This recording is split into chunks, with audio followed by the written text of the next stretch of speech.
This video is showing the way of life in Cambodia, the morning market, a wet market in Phnom Penh, Cambodia, where most people go every day, every morning to buy food, fish, vegetable to cook for lunch.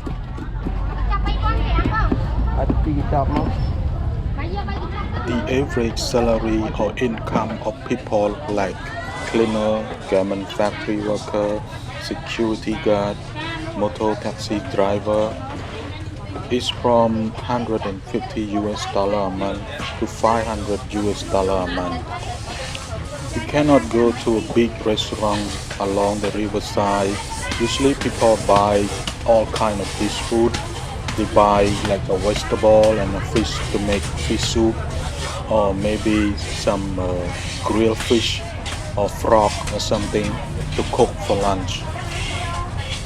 Okay, now let's take a walk tour in this Cambodia wet market with me.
Oh, balls, man.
Thì cái món là bon tôi chờ nè. Cái món thôi chứ không.